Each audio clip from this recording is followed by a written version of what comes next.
ತಮ್ಮೆಲ್ಲರಿಗೂ ಕೂಡ ನಿಮ್ಮದೇ ಆಗಿರತಕ್ಕಂಥ ಯೂಟ್ಯೂಬ್ ಚಾನಲ್ ಸ್ಟಡಿ ವಿತ್ ಪರಶುರಾಮ್ಗೆ ಸ್ವಾಗತವನ್ನು ಕೋರ್ತೀನಿ. 2024ರಲ್ಲಿ ಪರೀಕ್ಷೆ 1ರ ಪ್ರಶ್ನೆ ಪತ್ರಿಕೆ ಮತ್ತು ಕೀ ಉತ್ತರಗಳನ್ನು ಹಾಕಿದ್ದೆ. ಸೊ ಭಾಳ ಜನ ನೋಡ್ತಾ ಇದ್ರಿ, ನಿಮ್ಮ ರೆಸ್ಪಾನ್ಸ್ ತುಂಬ ಚೆನ್ನಾಗಿದೆ, ಥ್ಯಾಂಕ್ ಯು ಸೋ ಮಚ್ ಅಂತ ಹೇಳ್ತಾ, ನಾನು ಈಗಾಗಲೇ 4 ಬೋರ್ಡ್ನ ಮಾಡೆಲ್ ಕ್ವಶನ್ ಪೇಪರು, ಆಮೇಲೆ ನಂದೇ ಆಗಿರ್ತಕ್ಕಂಥ 3 ಕ್ವಶನ್ ಪೇಪರು, 50 ಅಂಕಗಳ ಸಂಭಾವ್ಯ ಪ್ರಶ್ನೆ, 60 ಅಂಕಗಳ ಸಂಭಾವ್ಯ ಪ್ರಶ್ನೆ ಎಲ್ಲವೂ ಕೂಡ ಹಾಕಿದ್ದೀನಿ. ನಮ್ಮ ಯೂಟ್ಯೂಬ್ ಚಾನಲ್ನಲ್ಲಿ ಹೋಗಿ ಖಂಡಿತವಾಗಿ ನಿಮಗೆ ಒಳ್ಳೆಯ ಅಂಕಗಳು ಬರ್ತವೆ, ಗ್ಯಾರಂಟಿಯಾಗಿ ಹೇಳ್ತೀನಿ. ಬಟ್ ನೀವು ಪ್ರಾಕ್ಟೀಸ್ ಮಾಡಬೇಕು ಈ ಕ್ವಶನ್ಸ್ಗಳನ್ನು. ಓಕೆ, ಸೇಮ್ ಪ್ಯಾಟರ್ನ್ ಕ್ವಶನ್ ಪೇಪರ್ಗಳು ಬರ್ತಾವೆ, ಸೊ ಖಂಡಿತವಾಗಿ ನೋಡ್ಕೊಡ್ರಿ. ಸೊ ಈ ವಿಡಿಯೋದಲ್ಲಿ ಕೂಡ ನಾನು ನಿಮಗೆ ಡೀಟೇಲಾಗಿ ತಿಳಿಸ್ತಾ ಹೋಗ್ತೀನಿ. ಫ್ರೆಂಡ್ಸ್, ವಾಸ್ತವ ಸಂಖ್ಯೆಗಳಲ್ಲಿ ಫಸ್ಟ್ ನಿಯಮ ಬರ್ತಕ್ಕಂಥದ್ದು ಲಸ ಮತ್ತು ಮಸಗಳ ಸಂಬಂಧವನ್ನು ತೋರಿಸ್ತಕ್ಕಂಥದ್ದು. ಈ ಕ್ವಶನ್ ನಿಮಗೆ ಪ್ರಿಪ್ರೇಟರಿಲಿ 3 ಮಾರ್ಕ್ಸಿಗೂ ಕೂಡ ಕೇಳಿದರು. ಎ ಮತ್ತು ಬಿಗಳು ಯಾವುದೇ 2 ಧನ ಪೂರ್ಣಾಂಕಗಳಾಗಿದ್ದು ಮಸ ಮತ್ತು ಲಸಗಳು ಕ್ರಮವಾಗಿ ಎಚ್ ಮತ್ತು ಎಲ್ ಆದರೆ ಸರಿಯಾದ ಸಂಬಂಧ ಏನು ಅಂತ ಕೇಳಿದರು. Option B, H into L is equal to A into B is the right answer. ಕಲ್ಕೊಡ್ರಿ. ಇದ್ರ ಮೇಲೆ ನೀವು 3 ಅಂಕದ ಪ್ರಶ್ನೆಗಳನ್ನು ಕೂಡ ಕೇಳಿದರು. ಕ್ವಶನ್ಸ್ ರಿಪೀಟ್ ಆಗ್ತಕ್ಕಂಥ ಚಾನ್ಸಸ್ ತುಂಬಾ ಇದೆ. ಇನ್ನು ವರ್ಗ ಸಮೀಕರಣಗಳಲ್ಲಿ ಪ್ರಶ್ನೆ ಕೇಳಿದ್ದಾರೆ. Yes, x square plus 4x plus 4 is equal to 0. ಈ ಸಮೀಕರಣದಲ್ಲಿ ಶೋಧಕ ಎಷ್ಟು ಅಂತ ಕೇಳಿದ್ದಾರೆ. ಸೊ ಆಬ್ವಿಯಸ್ಲಿ ಶೋಧಕ ಅಂತಕ್ಕಂಥದ್ದು option A 0 is the right answer. ಪ್ರಶ್ನೆ 3, sine 90 degree minus degree divided by cos 90 degree minus degree ಇದು ಯಾವುದಕ್ಕೆ ಸಮ ಅಂತ ಕೇಳಿದರು. So cot degree is the right answer. So ಇದು option D is the right answer. ಅದನ್ನು ಕೂಡ ನೋಡ್ಕೊಡ್ರಿ. 4ನೇ ಪ್ರಶ್ನೆ ಕೇಳಿದರು. ಮೂಲ ಬಿಂದುವಿನಿಂದ ಎಂ 4 ಬಿಂದುವಿಗೆ ಇರುವ ದೂರ ಎಷ್ಟು ಮಾನಗಳು ಅಂತ ಕೇಳಿದರು. ಸೊ ಜಸ್ಟ್ ಓನ್ಲಿ ಏನಪ್ಪ ಅಂದರೆ 5 ಮಾನಗಳು ಅಂತಕ್ಕಂಥದ್ದು ಅಷ್ಟೇ. ಭಾಳ ಜನ √5 ಅಂತ ಬರಿತೀರಿ, ಅಲ್ಲ, ನೋಡ್ಕೊಳ್ರಿ, ಓನ್ಲಿ ಫಾರ್ 5 ಮಾನಗಳು. 5ನೇ ಪ್ರಶ್ನೆ, ಕುಂದಿಲ್ಲದ ಒಂದು ದಾಳವನ್ನು 2 ಬಾರಿ ಉರುಳಿಸಿದಾಗ ಸಾಧ್ಯವಿರುವ ಎಲ್ಲ ಫಲಿತಗಳ ಸಂಖ್ಯೆ ಅಂತ ಕೇಳಿದ್ದಾರೆ. ಸ್ವಲ್ಪ ಕ್ವಶನ್ ಅರ್ಥ ಮಾಡ್ಕೋಬೇಕು. ಏನು ಕೇಳಿದ್ರು ಅಂದ್ರೆ ಅವರು, ಎಸ್, ಕುಂದಿಲ್ಲದ ಒಂದು ದಾಳ ಇಟ್ ಮೀನ್ಸ್ ಡೈಸ್ಗೆ ಎಷ್ಟು ಮುಖ ಇರ್ತವೆ? 6 ಇರ್ತಾವಲ್ಲ. ಹಾಗಾದರೆ 2 ಬಾರಿ ಚಿಮ್ಮಿಸಿದ್ದಾರೆ. ಹಾಗಾದರೆ ಎಲ್ಲ ಫಲಿತಗಳ ಸಂಖ್ಯೆ ಎಷ್ಟಾಗಿರ್ತದೆ? Okay, so obviously 36 is the right answer. ಇನ್ನು 6ನೇ ಪ್ರಶ್ನೆಯಲ್ಲಿ ಹೋಗೋಣ.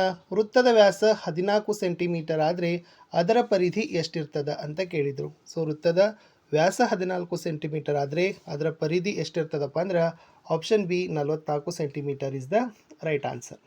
ಮುಂದಿನ ಪ್ರಶ್ನೆ, ಅಂಚಿನ ಉದ್ದ 5 ಸೆಂಟಿಮೀಟರ್ ಇರುವ ಚೌಕಘನದ ಘನಫಲವನ್ನು ಕಂಡುಹಿಡಿರಿ. ಅಂಚಿನ ಉದ್ದ 5 ಸೆಂಟಿಮೀಟರ್ ಇರ್ತಂದ್ರೆ ಚೌಕಘನದ ಘನಫಲ ಅಂತದ.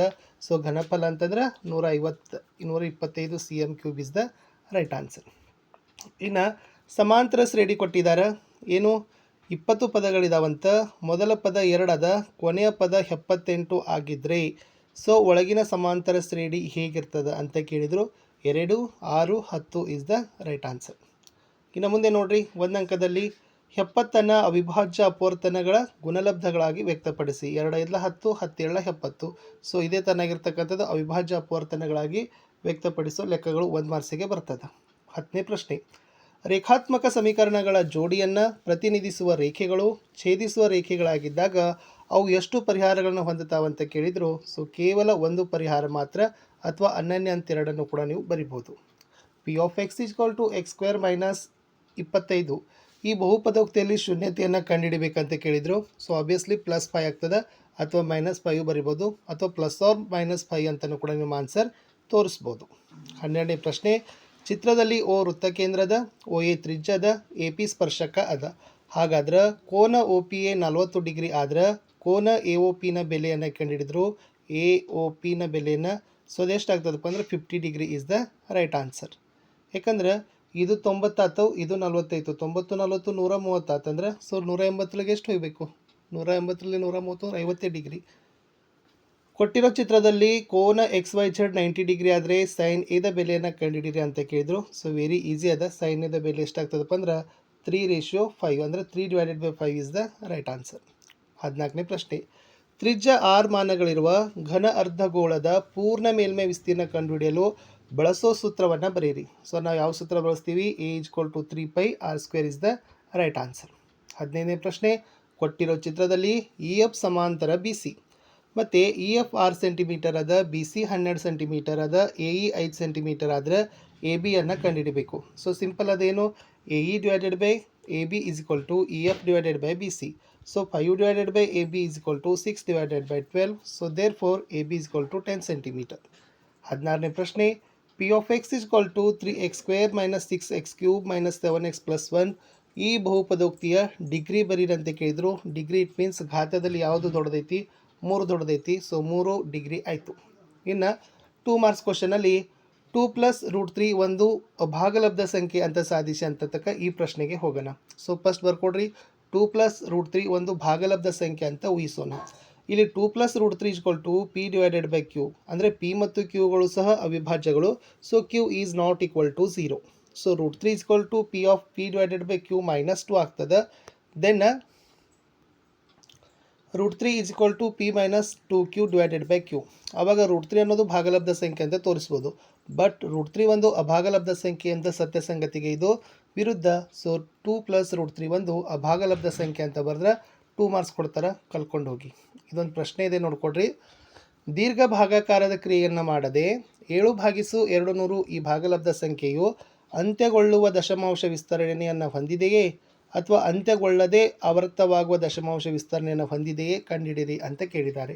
ಸೊ ವೆರಿ ಈಸಿಯಾಗಿ ಬರಿಬೋದು. ಸೊ ಬರ್ಕೊಡ್ರಿ, 7/200 200ನ್ನು ಸಾಮಾನ್ಯ ಅಪೂರ್ತನಗಳಾಗಿ ತೆಗೆದುಕೊಂಡು ಹೋದಾಗ ನಮಗೇನು ಬರ್ತದೆ, 2/3 ಇಂಟು 5/2 ಬರ್ತದೆ. ಆವಾಗ 7/2 ಇಂಟು 5/2 ಆದಾಗ 200ನ್ನು ಅವಿಭಾಜ್ಯ ಅಪೂರ್ತನಗಳನ್ನು 2:n ಇಂಟು 5:m ರೂಪದಲ್ಲಿದೆ. So therefore 7 divided by 200 ಅಂತ್ಯಗೊಳ್ಳುವ ದಶಮಾಂಶ ವಿಸ್ತರಣೆಯನ್ನು ಹೊಂದಿದೆ ಅಂತ ಬರಿಬೋದು. ಎಸ್, ವೆರಿ ಈಸಿ ಕ್ವಶನ್ ಬಂತು. 2 ಮಾರ್ಕ್ಸ್ ಫಿಕ್ಸ್. ಕಲ್ಕೊಡ್ರಿ. ವರ್ಜಿಸೋ ವಿಧಾನದಿಂದ ಸಮೀಕರಣವನ್ನು ಬಿಡಿಸೋದು ಏನಿಲ್ಲ. 2x plus y = 8, x minus y = 1 ಅದ. ಎರಡೂ ಬರ್ಕೊಂಡಾಗ ಏನಾಗ್ತದಪ್ಪ ಅಂದ್ರೆ x ಹೋಗ್ತದೆ. ಈ y ಹೋದಾಗ ಇಲ್ಲಿ 2x ಅಂದರೆ 3x, 8 1 ಕೂಡಿಸಿದಾಗ 9 ಆಗ್ತದೆ. ಅವಾಗ ಎಕ್ಸದ ಬೆಲೆ ಏನಾಗ್ತದೆ, 9/3 ಆದಾಗ 3 ಆಗ್ತದೆ. ಈ 3ಅನ್ನು ನಾವೇನು ಮಾಡಬೇಕು, ಸಮೀಕರಣ 1ರಲ್ಲಿ ತುಂಬಬೇಕು. ಸೊ ಸಮೀಕರಣ 1ರಲ್ಲಿ ತುಂಬಿದಾಗ y ಬೆಲೆ ಬರ್ತದೆ. ಸೊ y ಬೆಲೆ ಏನಾಗ್ತದೆ, 2 ಅಂತ ಆಗ್ತದೆ. ವೆರಿ ಈಸಿ, ಕಲ್ಕೊಂಡೋಗಿ ಮಾಡಿ. ಇನ್ನು ಸಮಾಂತರ ಶ್ರೇಣಿಯಲ್ಲಿ 20 ಪದಗಳ ಮೊತ್ತ, ಇದು ಕೂಡ ಭಾಳ ಈಸಿ ಅದ. ಫಸ್ಟ್ ಸಮೀಕರಣ ಬರ್ಕೋರಿ. 5, 11, 17 ಗುರುತಿಸ್ಕೊಡ್ರಿ. ಮೊದಲ ಪದ 5, ಸಾಮಾನ್ಯ ವ್ಯತ್ಯಾಸ 11ರಾಗ 5 ಕಳೆದ್ರೆ 6 ಬರ್ತದೆ. ಸೊ ಎನ್ ಎಷ್ಟು ಬದ, 20 ಅದ. ಓಕೆನಾ. ಸೂತ್ರ ಯಾವ್ದು ಹಾಕಬೇಕು, SN = n divided by 2 2a plus n minus 1 into D ಹಾಕಬೇಕು. ಅವಾಗ ಎನ್ ಬೆಲೆ 20 ಹಾಕ್ರಿ, ಎ ಬೆಲೆ 5 ಹಾಕ್ರಿ, ಡಿ ಬೆಲೆ 6 ಹಾಕ್ರಿ. ಸೊ ಎಲ್ಲ ಹಾಕಿ ಕೂಡಿಸಿ ಗುಣಿಸಿ ಭಾಗಿಸಿದಾಗ ಉತ್ತರ ಎಷ್ಟು ಬರಬೇಕು, 1240 ಅಂತ ಬರಬೇಕು. ಭಾಳ ಈಸಿ ಮೆಥಡ್ ಅದ. ಇನ್ನು 20ನೇ ಪ್ರಶ್ನೆ ನೋಡ್ರಿ. x² ಮೈನಸ್ 5x ಪ್ಲಸ್ 2 = 0 ಈ ಸಮೀಕರಣದ ಮೂಲಗಳನ್ನು ವರ್ಗ ಸಮೀಕರಣದ ಸೂತ್ರ ಉಪಯೋಗಿಸಿ ಕಂಡುಹಿಡಿಯಿರಿ. ಸೊ ಬರ್ಕೊಡ್ರಿ. x² minus 5x plus 2 = 0. ಇದನ್ನು ax² plus bx plus c = 0 ರೂಪಕ್ಕೆ ಕರೆದುಕೊಂಡು ಹೋಗ್ಬೇಕು. ಅವಾಗ a ಬೆಲೆ 1 ಆಗ್ತದೆ, b ಬೆಲೆ -5 ಆಗ್ತದೆ, c ಬೆಲೆ 2 ಆಗ್ತದೆ. ಸೂತ್ರದ x = minus b plus or minus root b² minus 4ac divided by 2a. ಅವಾಗ ಅದನ್ನು ಬೆಲೆಗಳನ್ನು ನಾವು ಸಬ್ಸ್ಟಿಟ್ಯೂಟ್ ಮಾಡಿದಾಗ so 5 plus or minus root 17 divided by 2 ಅನ್ನೋ ಉತ್ತರವನ್ನು ನಮಗೆ ಬರಬೇಕು. ಇನ್ನೊಂದು ಪ್ರಶ್ನೆ ಅದ. x² ಮೈನಸ್ 6x ಪ್ಲಸ್ 2 = 0 ಈ ವರ್ಗ ಸಮೀಕರಣದ ಮೂಲಗಳನ್ನು ವರ್ಗ ಪೂರ್ಣಗೊಳಿಸುವ ವಿಧಾನದಿಂದ ಕಂಡುಹಿಡಿಯಿರಿ. ವರ್ಗ ಪೂರ್ಣಗೊಳಿಸುವ ವಿಧಾನ ಅಂತ ಕೇಳಿದ್ದಾರೆ. ಬರ್ಕೊಡ್ರಿ. x² ಮೈನಸ್ 6x ಪ್ಲಸ್ 2 = 0 ಇದನ್ನು x² ಮೈನಸ್ 6x ಮೈನಸ್ 2 ಅಂತಲೂ ಕೂಡ ಬರಿಬೋದು. ಆವಾಗ 6 ಡಿವೈಡೆಡ್ ಬೈ 2 = 3. ಎರಡೂ ಕಡೆ 9ಅನ್ನು ಕೂಡಿಸ್ಬೇಕು. ಅಂದರೆ x² minus 6x plus 9 minus 2 plus 9. ಅವಾಗ ಏನಾಗ್ತದೆ, x minus 3 whole square = 7. So x minus 3 = plus or minus root 7. Therefore x = 3 plus or minus root 7 is the right answer. ಮುಂದಿನ ಪ್ರಶ್ನೆ. 4 ಮೈನಸ್ 3 8 5 ಬಿಂದುಗಳನ್ನು ಸೇರಿಸುವ ರೇಖಾಖಂಡವನ್ನು ಆಂತರಿಕವಾಗಿ 3 1 ಅನುಪಾತದಲ್ಲಿ ವಿಭಾಗಿಸುವ ಬಿಂದುವಿನ ನಿರ್ದೇಶಾಂಕಗಳನ್ನು ಕಂಡುಹಿಡಿಯಿರಿ. ಸೊ ಬರ್ಕೊಡ್ರಿ. 4 ಅನ್ನೋದು x1, -3 ಅನ್ನೋದು y1, 8 ಅನ್ನೋದು x2, y ಅನ್ನೋದು y2, 3 ಅನ್ನೋದು m1, 1 ಅನ್ನೋದು m2. ಅವಾಗ ನಮಗೆ ಸೂತ್ರ ಏನದ, p of xy = m1x2 plus m2x1 divided by m1 plus m2, m1y2 plus m2y1 divided by m1 plus m2. ಬೆಲೆಗಳನ್ನು ತುಂಬಿದಾಗ ಒಟ್ಟು ಉತ್ತರ ಎಷ್ಟು ಬರ್ತದೆ, 7 3 ಅನ್ನೋದು ಉತ್ತರ ಬರ್ತದೆ. ಇದನ್ನು ನೀವು ಬರೀಲೇಬೇಕು. ಮುಂದಿನ ಪ್ರಶ್ನೆ.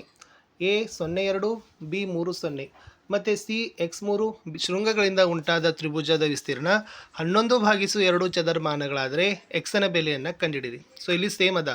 a 0 2, b 3 0, c x3 ಅದರಲ್ಲಿ x1 y1, x2 y2, x3 y3 ಗುರುತಿಸ್ಕೊಳ್ಳೋದು first ಕೆಲಸ. ಸೂತ್ರ ಏನು ಹೇಳ್ತದೆ, a is equal to 1 divided by 2 in the bracket x1 in the bracket y2 minus y3 bracket complete plus x2 in the bracket y3 minus y1 bracket complete plus x3 is equal to y1 minus y2 bracket complete. ಆವಾಗ ಬೆಲೆಗಳನ್ನು ತುಂಬಿದಾಗ so very simple ಆಗಿ ಎಷ್ಟು ಬರ್ತದಪ್ಪ ಅಂದ್ರೆ 4 ಅನ್ನೋದೇ ಉತ್ತರ ಬರ್ತದೆ. Just ನಿಮಗೆ ಕೂಡಿಸ್ಲಿಕ್ಕೆ ಗುಣಿಸ್ಲಿಕ್ಕೆ ಆಮೇಲೆ ಗಣಿತದ ಮೂಲ ಪರಿಕಲ್ಪನೆಗಳು ಬರಬೇಕು. ಹೋಗೋಣ 23ನೇ ಪ್ರಶ್ನೆ. ಈ ಕೆಳಗಿನವುಗಳಲ್ಲಿ ಅಸಂಭವ ಘಟನೆಗಳನ್ನು ಗುರುತಿಸಿರಿ. ಅಸಂಭವ ಘಟನೆಯ ಸಂಭವನೀಯತೆಯನ್ನು ಬರೀರಿ. ಘಟನೆ ಎ, ಘಟನೆ ಬಿ. ಘಟನೆ ಏನು ಕೇಳದ, ಕುಂದಿಲ್ಲದ ನಾಣ್ಯವನ್ನು ಒಂದು ಬಾರಿ ಚಿಮ್ಮಿದಾಗ ಶಿರ ಮತ್ತು ಪುಚ್ಚ ಎರಡನ್ನೂ ಪಡೆಯುವುದು. ಎರಡನೇದು, ಕುಂದಿಲ್ಲದ ನಾಣ್ಯವನ್ನು ಒಂದು ಬಾರಿ ಚಿಮ್ಮಿದಾಗ ಶಿರ ಅಥವಾ ಪುಚ್ಚವನ್ನು ಪಡೆಯೋದು. ಇದರಲ್ಲಿ ಸಂಭವ ಯಾವುದು, ಅಸಂಭವ ಯಾವುದು ಅಂತ ಕೇಳಿದರೆ ವೆರಿ ಈಸಿ. ಅಸಂಭವ ಘಟನೆ ಏನಂತ, ಒಮ್ಮೆ ಸರಿ ನಾಣ್ಯವನ್ನು ಚಿಮ್ಮಿದಾಗ ಶಿರ ಮತ್ತು ಪುಚ್ಚ ಹೆಡ್ ಟೇಲ್ ಎರಡೂ ಬರೋದೇ ಇಲ್ಲ. ಸೊ ಅದು ಅಸಂಭವ ಘಟನೆ ಇತ್ತು. ಆಮೇಲೆ ಪಿ ಆಫ್ ಅಸಂಭವ ಘಟನೆ ಇಸ್ ಈಕ್ವಲ್ ಟು 0 ಅಂತ ನೀವು ಬರಿಬೇಕಿತ್ತು.